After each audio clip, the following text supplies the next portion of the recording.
तलाक़े हसन के खिलाफ supreme court में पीआईएल फाइल हुई तो कुछ मुस्लिम संगठन उसका विरोध करने आ गए। तलाक़े अहसन के खिलाफ फाइल हुई, मुस्लिम संगठन उसका विरोध करने आ गए। 4 शादियों के खिलाफ पीआईएल फाइल हुई, उसका विरोध करने आ गए।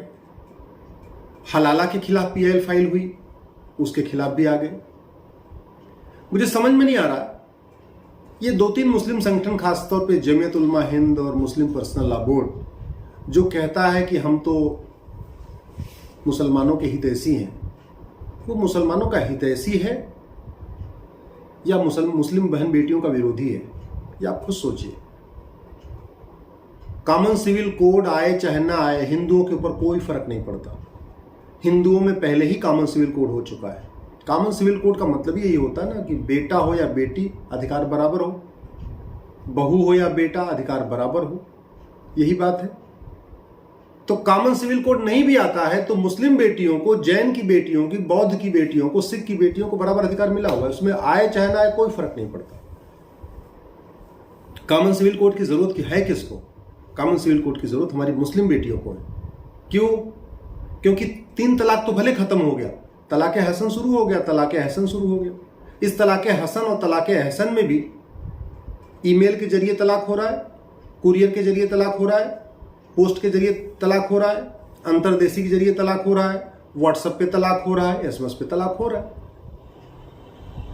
तो 3 तलाक भले खत्म हुआ, ये तलाक़े हसन, तलाक़े अहसन एक्चुअली उसी का नया वर्जन हो गया। तो बजाय कि मुस्लिम पर्सनल लॉ बोर्ड और जमीयत उलमा हिंद को ये कहने कि भाई देखो, आप एक नियम कानून बनाओ जिससे मुस्लिम बेटियों को उनको भी सुरक्षा मिले, उनके मन में भय बना रहता है, वो तो विरोध कर रहा है। तो आप खुद ही सोचिए कि जो personal law board, Jamiat Ulama Hind मुस्लिम बेटियों का समर्थक है, उनके हितैषी है, उनका विरोधी है। लड़के लड़की की शादी की उम्र अगर बराबर हो जाएगी तो फायदा किसको होगा? हिंदू जैन बौद्ध को, सिख को तो नहीं होगा। हिंदू जैन बौद्ध सिख में पहले ही लड़की की शादी की उम्र 18 साल, लड़के के 21 साल है। फायदा होगा हमारी मुस्लिम बेटियों को, वो भी कम से कम 18 साल में उनकी शादी होगी। 18 साल के पहले शादी उनकी नहीं वैलिड होगी तो उनको फायदा होगा, वो भी पढ़ेंगी, वो भी आगे बढ़ेंगी, उनका भी स्वास्थ्य अच्छा रहेगा, फिजिकली वो भी मैच्योर होंगी, मेंटली मैच्योर होंगी, फाइनेंशियली इंडिपेंडेंट होंगी, उनकी पूरी पढ़ाई होगी, उनकी अगली जनरेशन ठीक होगी, अपने बच्चों को भी पढ़ा सकेंगी। तो शादी विवाह की उम्र समान होगी, वो कॉमन सिविल कोड आएगा, शादी विवाह की उम्र समान होगी तो फायदा मुस्लिम बेटियों को होगा। कॉमन सिविल कोड आएगा, तलाक लेने का तरीका सबका एक हो जाएगा, कोर्ट के जरिए होगा तो सबका होगा, मुस्लिम बेटियों का होगा। तो हिंदुओं को तो कोई फायदा नहीं, हिंदुओं में तो पहले कोर्ट के जरिए होता है। फायदा किसको होगा? मुस्लिम बेटियों को, जिनका आज भी तलाक़े हसन चल रहा है। तलाक का ग्राउंड सबका एक होगा तो भी फायदा मुस्लिम बेटियों को होगा। गुजारा भत्ता सबको मिलेगा तो भी फायदा मुस्लिम बेटियों को होगा, क्योंकि हिंदू बेटियों को पहले गुजारा भत्ता का प्रोविजन है। दिक्कत कहां से आ रही है? मुस्लिम बेटियों को दिक्कत आ रही है कि उनको केवल मेहर की रकम मिलती है, 10,000, 15,000, 20,000, 25,000, 30,000, 50,000 ऐसे रुपए मिलती है। तो फायदा किसको हुआ? जब अगर गुजारा भत्ता मिलेगा, सबको मिलेगा, एक नियम हो जाएगा गुजारा भत्ता को, तो फायदा हुआ किसको? मुस्लिम बेटियों को। लेकिन पर्सनल लॉ बोर्ड इसका विरोध कर रहा है, जमीयत उलमा हिंद इसका विरोध कर रहा है। अगर विरासत का एक नियम हो जाएगा देश की सभी बहन बेटियों के लिए, देश के सभी नागरिकों के लिए, तो दिक्कत कहां से है?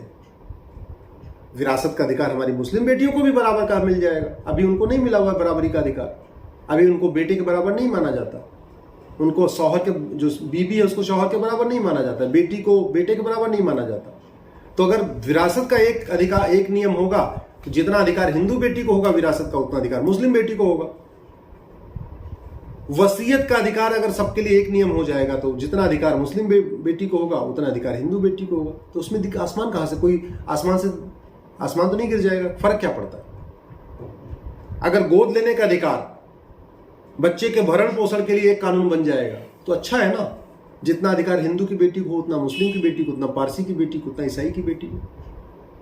लेकिन आप देखिए, ये जो याचिकाएं चल रही हैं कि शादी विवाह की उम्र बराबर हो, गुजारा भत्ता सबको मिलेगा, तलाक लेने का तरीका एक हो, तलाक देने का ग्राउंड एक हो, विरासत का नियम एक हो, वसीयत का अधिकार एक हो, भरण पोषण का अधिकार एक हो, गुजारा भत्ता का नियम एक हो, इसका विरोध करने जैन नहीं आए, सिख नहीं आए, बौद्ध नहीं आए, पारसी नहीं आए, ईसाई नहीं आए, आया कौन? जमीयत उलमा हिंद और पर्सनल लॉ बोर्ड। इस देश में जितने भी अच्छे काम होते हैं उन सभी अच्छे कामों का विरोध करने मुस्लिम पर्सनल लॉ बोर्ड और जमीयत उलमा हिंद आ जाता है। मुझे नहीं पता ये किसके इशारे पे काम कर रहे हैं, मुझे नहीं पता इनकी फंडिंग कहां से हो रही, क्योंकि बड़े बड़े वकील भी आते हैं जब ये सुप्रीम कोर्ट में आते हैं, बड़े दिग्गज वकीलों को लेके आते हैं, सिब्बल साहब को भी ले आते हैं। अभी जो पॉलीगैमी यानी 4 शादी वाला मैटर है, हलाला वाला मैटर है, उसमें तो सिब्बल साहब पर्सनल लॉ बोर्ड के लिए अपेयर करेंगे, जमीयत उलमा हिंद के लिए अपेयर करेंगे, और सिब्बल साहब की फीस तो आपको पता ही है। तो मुझे ये नहीं पता कि ये जो जितने मुस्लिम बेटियों के लिए जरूरी काम है उसको ये खुद आगे आने की बजाय विरोध करने क्यों आते हैं, किसके इशारे पे आ रहे हैं, कौन इनको पैसा दे रहा है, कौन इनकी फंडिंग कर रहा है, इनकी मंशा क्या है, ये संविधान के खिलाफ क्यों खड़े हो जाते हैं। संविधान तो कहता है आर्टिकल 44 इस देश में समान नागरिक संहिता होनी चाहिए, और ये संविधान की बात करते हैं और संविधान के खिलाफ आग खड़े हो जाते हैं। समान नागरिक संहिता का मतलब ये हुआ ना कि बेटी, हमारी मान लीजिए 4 बेटियां हैं, तो चारों बेटियों का धार्मिक अधिकार बराबर होना चाहिए।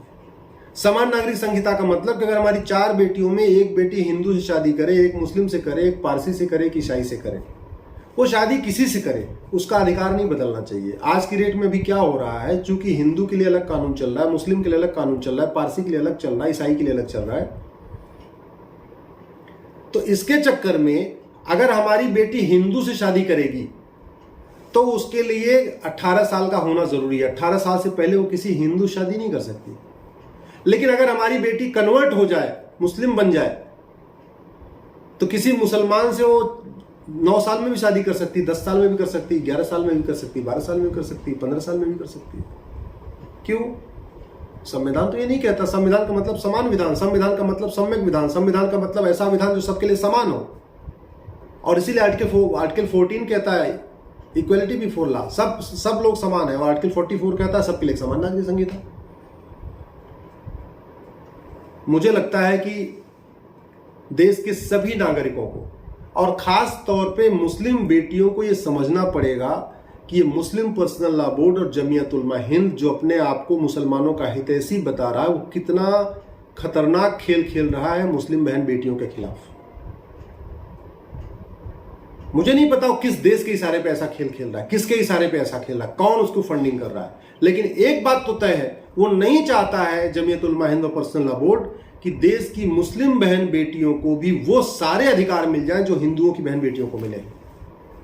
ये दोनों संगठन नहीं चाहते कि हमारे हिंदू मुस्लिम्स की बहन बेटियां भी पढ़ें, आगे बढ़ें, सरकारी नौकरियों में जाएं, अच्छा उनका स्वास्थ्य रहे, अच्छा उनका स्वभाव रहे, और उनको जो बेड़ियां पड़ी हुई है वो बेड़ियां उनकी टूटे। ऐसे लगता है कि ये मुस्लिम बहन बेटियों को बस बधुआ मजदूर बना के रखना, बंधक बना के रखना चाहते हैं, घर के अंदर कैद रखना चाहते हैं। ये नहीं चाहते कि उनका भी कदम घर के आगे बाहर निकले। और भारत में बड़ी संख्या में मुस्लिम है, 25 करोड़ मुसलमान हैं भारत में।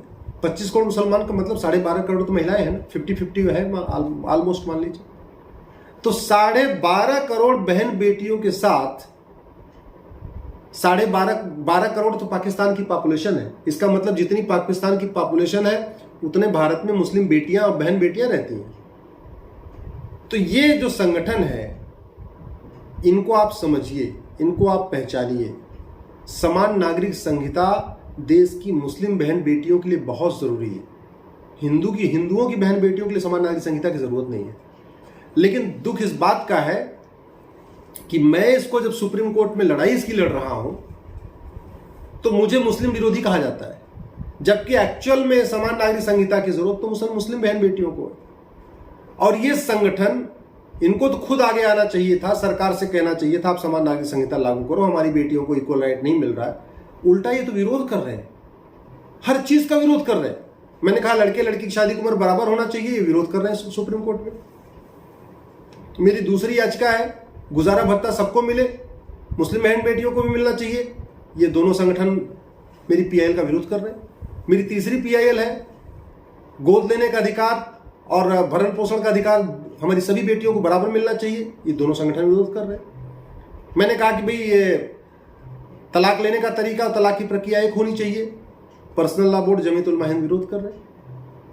तो जितने भी जरूरी तलाक हसन, मैंने कहा मौखिक तलाक सब बंद होना चाहिए, चिट्ठी के द्वारा, ईमेल द्वारा और जो पोस्ट ऑफिस के द्वारा चल रहा है ये सब तलाक हसन बंद हो, सबके लिए कानून बने, विरोध कर रहे हैं। समान नागरिक संहिता लागू हो, ये विरोध कर रहे हैं। जनसंख्या नियंत्रण कानून बने, विरोध कर रहे हैं।